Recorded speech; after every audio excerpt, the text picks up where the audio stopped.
Mes meilleurs vœux à tous pour 2024, mais aussi pour l'orthodoxie ici et maintenant qui fête cette année ses 10 ans, en vous remerciant pour votre fidélité.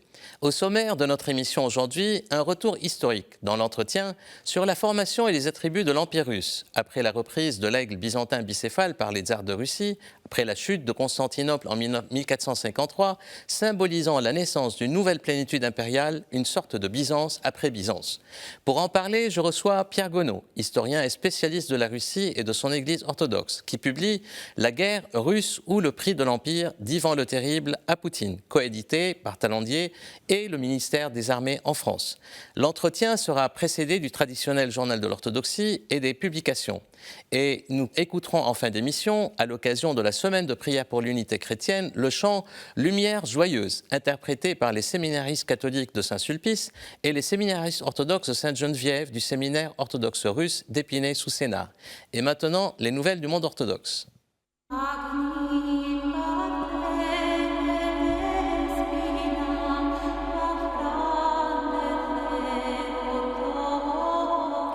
Istanbul, condoléances du patriarche œcuménique Bartholomée Ier pour le décès de Jacques Delors, un véritable Européen, et pour son rôle pivotal dans la construction européenne. Le patriarche Bartholomée, accédant au trône de Constantinople pratiquement à la même période historique de la présidence Delors, l'avait rencontré à plusieurs reprises, à Bruxelles et à Strasbourg. Ici, il est accompagné par le protodiacre Athénagoras, l'actuel métropolite de Belgique, qui lui fête ses 10 ans d'intronisation à la tête de la métropole de Belgique.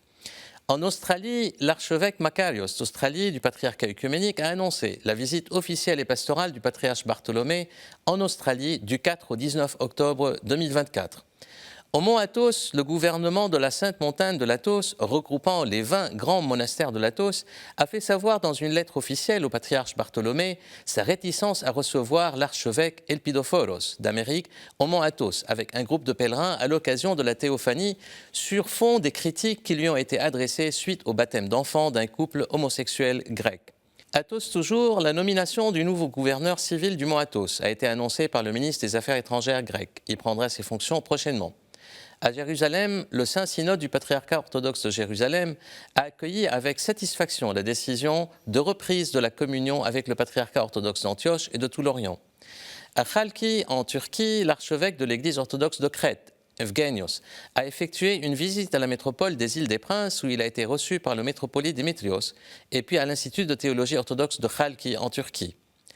À Athènes, l'archevêque Jérôme d'Athènes a déclaré à la presse ses inquiétudes et les inquiétudes de l'Église de Grèce au sujet de la législation grecque en vue sur le mariage des couples du même sexe, indiquant vouloir attendre que l'intention du gouvernement soit clarifiée avant de prendre position sur cette nouvelle législation. À Athènes, toujours, célébration des traditionnelles solennités populaires et officielles à l'occasion de la fête de la Théophanie et de la bénédiction des eaux, regroupant les autorités civiles, militaires et religieuses grecques dans le premier port du pays, au Pirée, d'Athènes, sous la présidence du métropolite Séraphime du Pirée, en l'absence cette année de l'archevêque Jérôme d'Athènes, qui était souffrant en raison d'une infection au Covid. Le métropolite Séraphime a d'ailleurs célébré un fait rarissime dans le monde orthodoxe, la divine liturgie, selon le rite occidental toujours en vigueur à Milan de saint Ambroise de Milan. Au Kosovo, le patriarche Porphyrios de Belgrade et de toute la Serbie a effectué le 4 janvier dernier une visite au siège historique du patriarcat serbe à Peć, l'alors patriarcale des patriarches serbes, où il a passé les fêtes de la Nativité avec le clergé et les fidèles du Kosovo Metoki. En Géorgie, le patriarche Catholicos Ilia de Géorgie, qui vient de fêter ses 91 ans, a rendu hommage et a salué dans une lettre la décision historique de l'acceptation de la candidature de la Géorgie pour l'Union européenne, saluant ainsi les promesses et les perspectives d'espérance, de stabilité et de prospérité qu'ouvre cette décision pour la Géorgie. En Jordanie, participation du patriarche Théophilos de Jérusalem à une réunion organisée par le roi Abdallah II de Jordanie autour de la situation dramatique à Gaza. À Chypre, le président chypriote a reçu l'archevêque de Chypre, Georgos, avec lequel il s'est entretenu de la situation du dossier de l'occupation de la partie nord de l'île. Une grande conférence scientifique internationale sur le credo du Concile de Nicée et le crédit de Nicée-Constantinople s'est tenue à la Maison française d'Oxford du 11 au 13 décembre dernier dans le cadre des solennités pour la célébration en 2025, 1700e anniversaire du Concile de Nicée. À Paris, icône couleur de l'infini, une exposition au Centre culturel bulgare à Paris qui se prolonge jusqu'au 19 janvier 2024. Puis une exposition Vente d'icônes des monastères des météores en Grèce s'est tenue du 10 au 27 décembre à la métropole grecque orthodoxe de France. Publication, parution d'un très beau livre, La civilisation des chrétiens d'Orient de Charles Personnaz aux éditions Albin Michel. Puis parution d'un atlas des lieux sacrés aux éditions Artaud de Daniel Digou. De Jésus-Christ, celui qui est, qui aime et qui relève, le dernier ouvrage du père Michel Queneau, aux éditions Orthodruc, toujours très complet et très bien illustré par des icônes. Enfin, parution du livre Le Notre Père, révélation de la Sainte Trinité dans notre vie, de l'archimandrite Élie, aux éditions L'Orthodoxie du monastère de la Transfiguration. Et maintenant, le grand entretien.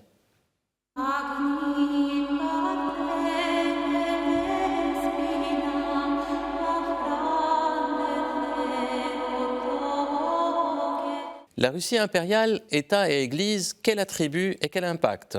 Notre entretien aujourd'hui interroge la centralité de l'Empire dans la formation et la structuration du vécu historique, géopolitique et ecclésial russe.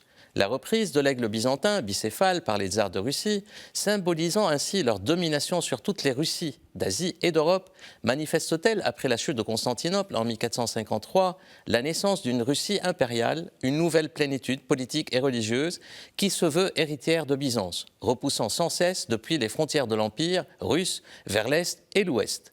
Quel développement de cette idée impériale depuis le tsar Ivan le Terrible et d'illustres monarques qui ont marqué la Russie impériale, comme Pierre le Grand et Catherine II, puis en passant par l'effondrement sous Nicolas II, puis la renaissance et la métamorphose de l'Empire sous les tsars rouges, avant d'arriver à la période actuelle, après la chute de la citadelle soviétique.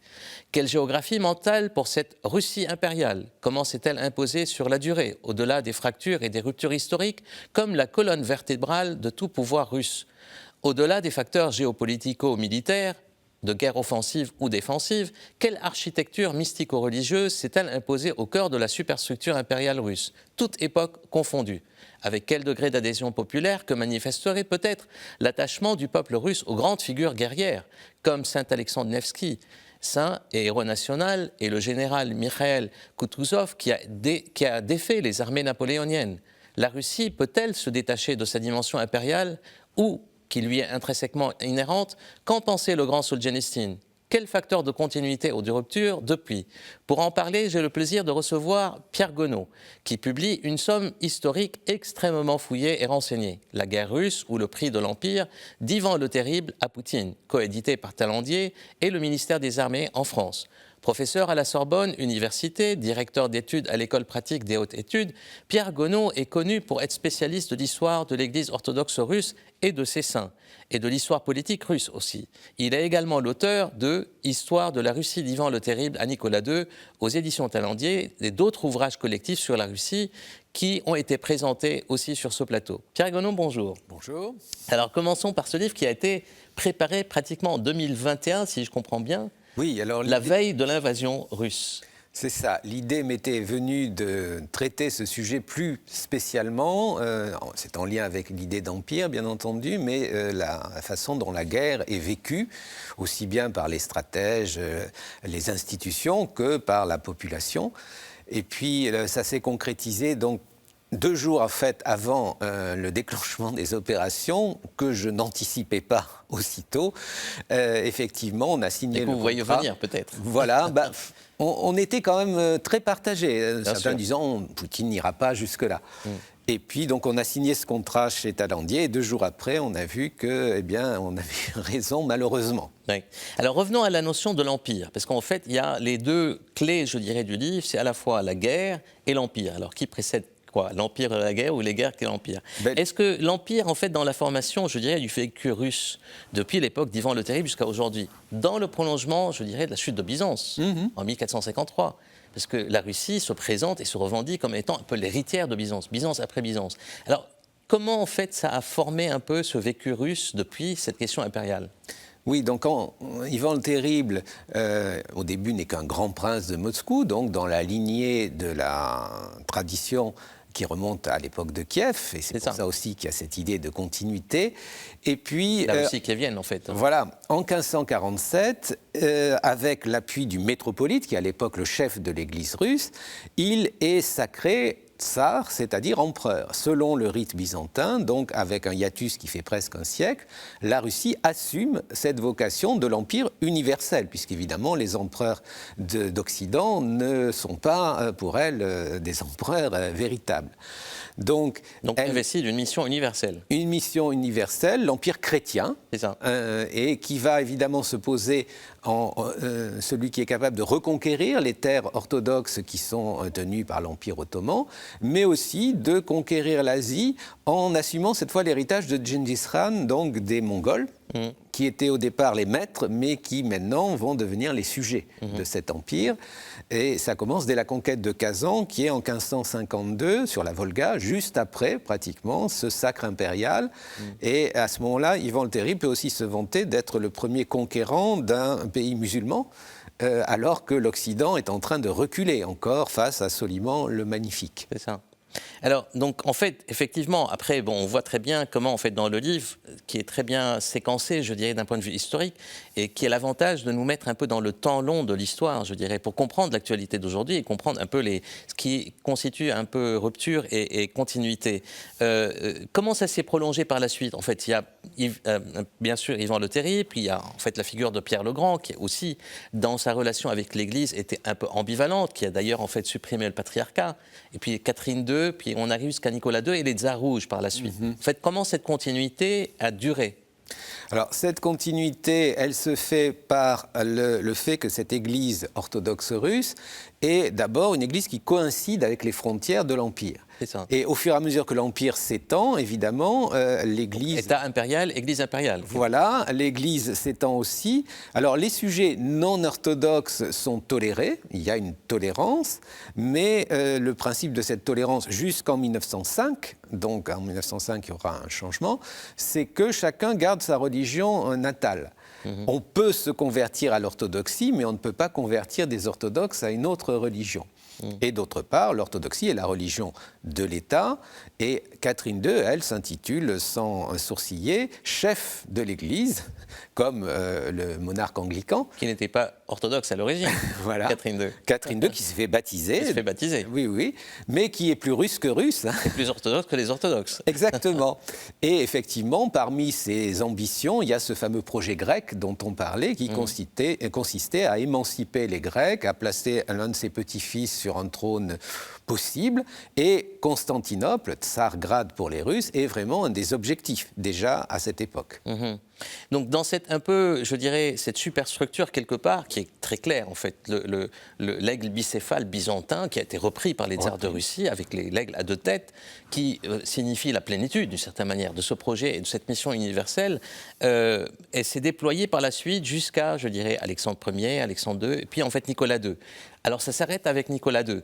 Et là, on a, à la place des tsars blancs, il y a les tsars rouges, Lénine et Staline. Comment, en fait, ça se poursuit? Alors, on peut dire qu'il y a une première période entre 1918 et les années, disons jusqu'en 1943, où la Seconde Guerre mondiale. Voilà, le vecteur dominant, c'est quand même la volonté d'imposer le communisme et de combattre la religion. Et donc, le militantisme athée est quand même très présent et l'Église est persécutée.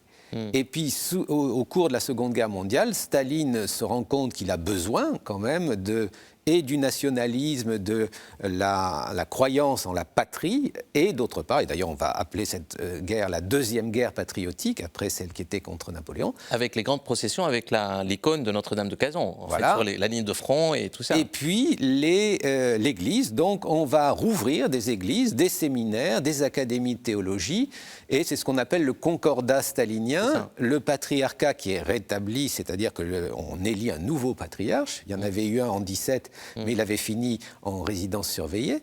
Et là, on en élit un nouveau, et jusqu'en 91, jusqu'à la chute de l'URSS, le patriarcat va marcher, je dirais, un peu dans les pas de l'État soviétique, en particulier sur le terrain de militantisme pour la paix.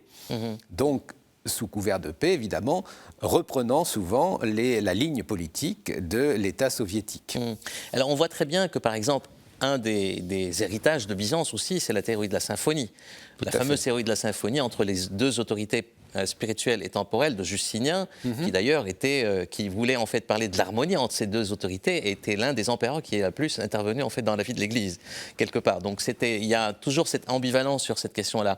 Comment elle s'est traduite dans le pouvoir russe en fait? Parce qu'aujourd'hui on a des relations, je t'aime moi non plus, entre l'Église et l'État, mais en même temps en fait une relation qui est compliquée, qui n'est pas toujours évidente. C'est une forme de laïcité, mais pas toujours assumée quelque part. Alors, constitutionnellement, la Russie est un État laïque, mais il y a 4 religions reconnues comme étant les religions traditionnelles.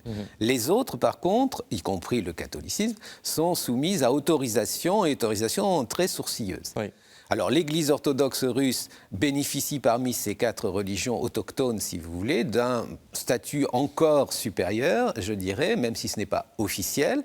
Le président et la plupart de son entourage participent visiblement à des cérémonies religieuses. Le patriarche est très présent, fait des discours qui vont dans le sens, en particulier là, au moment du conflit. Et donc, il y a effectivement une forme de symbiose, presque, plus que de symphonie. Alors, il y a un aspect qui est aussi frappant, c'est qu'il y a eu restitution de beaucoup de bâtiments et de biens.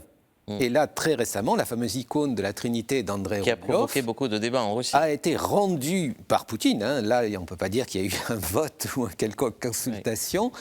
À l'Église orthodoxe, alors que les conservateurs des musées étaient très alarmés, considérant que, évidemment, ça l'expose à des périls. Parce que beaucoup le débat s'est prononcé, est-ce que c'est un objet de culte ou un objet culturel?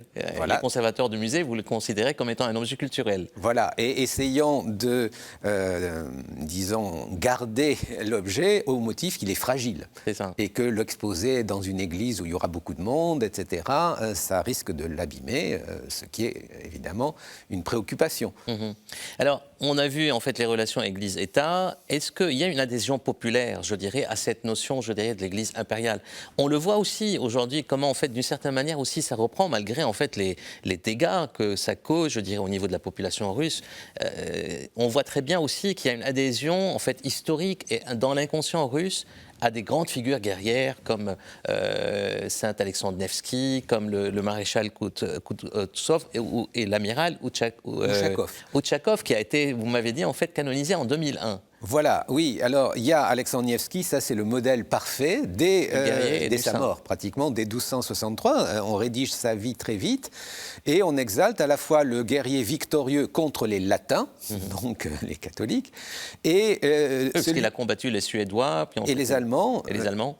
Et puis celui qui s'est soumis aux Tatars pour éviter des souffrances au peuple russe, puisque à l'époque, les Tatars sont invincibles. Donc il y a 2 figures, 2 facettes, on pourrait dire, complémentaires. Le guerrier et le sage, quelque part. Voilà, le saint protecteur du pays russe, en attendant des jours meilleurs. Et évidemment, ça va être repris par Pierre le Grand qui se bat contre les Suédois, lui aussi sur la Neva, et donc qui va transporter les reliques d'Alexandre à Saint-Pétersbourg, la cité qu'il a fondée. Et puis, au moment de la confrontation avec Hitler, dès 1938, on fait le film Alexandre Nevski, qui reprend complètement... Grand classique. Ce grand classique, effectivement, et qui deviendra l'un des grands succès du cinéma soviétique, avec une petite interruption en 1939, pendant le pacte, où là, évidemment, le pacte germano-soviétique, on ne le montre plus. Donc, Alexandre Nevski. Alors, l'amiral Ouchakov, c'est assez frappant. Donc, c'est un des meilleurs marins de la flotte russe de la Crimée et de la mer Noire, qui remporte aussi des victoires contre les Français, puisque c'est lui qui leur a repris les îles grecques. Et puis, en 1801, il est un peu en disgrâce. Il se retire dans un monastère où il va mourir en 1807. Et donc, il est mort, disons, en odeur de sainteté, mais c'est en 2001, donc très récemment, dans le contexte de la Nouvelle Russie, qu'on l'a canonisé comme un juste parmi les guerriers. Donc, évidemment, ça montre aussi ce souci. Il y a le général Kutuzov aussi, en fait, qui a défait les armées napoléoniennes. Alors, aussi, il n'est pas saint, hein, lui. Non, il n'est pas saint, lui. Mais il est effectivement une figure héroïque, et qu'on voit beaucoup aussi dès cette époque dans l'équivalent des images d'Épinal russes. Parce qu'il est un général russe, purement russe, contrairement à des Barclay de Tolly, à des Bagration qui sont de cette armée impériale, mais qui ont d'autres origines. Oui. Alors, on aurait pu parler de Solzhenitsyn, parce que aussi, en fait, la question, est-ce que la Russie peut se départir quelque part, en fait, de cette fonction inhérente, de cette nature inhérente qui est la nature impériale. Solzhenitsyn avait aussi évoqué un peu cette question-là, en disant comment, en fait... Mais il a évoqué une forme de Russie qui va au-delà de ses frontières d'État d'aujourd'hui. Oui, c'est-à-dire qu'en 1990, au moment où on est presque à la fin de l'URSS, il prend position. Il dit « laissons tomber l'Empire ». Donc ça, apparemment... Ce qui choquait beaucoup. Voilà, aussi, une préposition... novateur. Voilà, une proposition qui est radicale, généreuse, mais attention, dit-il, sur les 14 républiques, moi, je veux bien en brader 11, mais par contre, on garde la Russie, la Biélorussie et l'Ukraine. Alors, il dit avec les Ukrainiens, il faudra qu'on parle sérieusement, honnêtement, parce que nous avons des torts. Et puis, il y a quand même une autre aussi, j'ai abrégé le compte, c'est le Kazakhstan, sur lequel il dit, le nord du Kazakhstan, c'est en fait le sud de la Sibérie. Donc, en fait... Il voulait garder. Voilà, il repartagerait quand même. Oui. Mais il disait, par contre, les pays baltes, la Moldavie, tout ça, non, ça, on laisse, et le Caucase aussi. Donc, il avait une attitude, je dirais, plus ouverte, tout en montrant bien qu'il y avait des points qui gênaient. Oui. Qui a un pragmatisme. Alors, on va malheureusement, en fait, le temps, on aurait pu parler pendant des heures d'un sujet. C'est un livre qui est extrêmement riche, avec vraiment des informations historiques et qui donne beaucoup de clés de lecture pour aujourd'hui. Je terminerai sur cette question, peut-être, mais bon, on ne pourra pas la développer. Qui a fait les guerres? On fait l'Empire ou c'est l'Empire qui a fait les guerres? En fait, quelle est la relation cause à effet? Très rapidement. Les deux sont vraiment intimement liés. L'Empire est prospère quand il est conquérant. Et dès qu'il essuie des défaite, il est en situation de difficulté. 3 exemples très rapides. La défaite de Crimée en 1855 qui déclenche les réformes, parce que sans ça, ça ne va pas. La défaite de 1905 face au Japon, première révolution. Défaite face aux Allemands en 17, fin de l'Empire. Absolument. En tout cas, un grand merci Pierre Gonod d'être venu sur le plateau, et c'est vraiment, moi je recommande énormément en fait de lire ce livre qui est dans le prolongement de l'ancien en fait, qui sur l'histoire de la Russie, qui est vraiment donne beaucoup de clés de lecture pour l'actualité d'aujourd'hui, de compréhension. Merci beaucoup. Merci. Et moi, là, je vous laisse avec la vidéo du chant Lumière joyeuse, interprétée par les séminaristes catholiques de Saint-Sulpice et les séminaires orthodoxes de Sainte-Geneviève, du séminaire orthodoxe russe d'Épinay-sous-Sénart, que nous republions à l'occasion de la semaine de prière pour l'unité chrétienne, qui se tiendra du 18 au 25 janvier 2024. En vous renouvelant mes vœux pour 2024, je vous dis à la prochaine émission.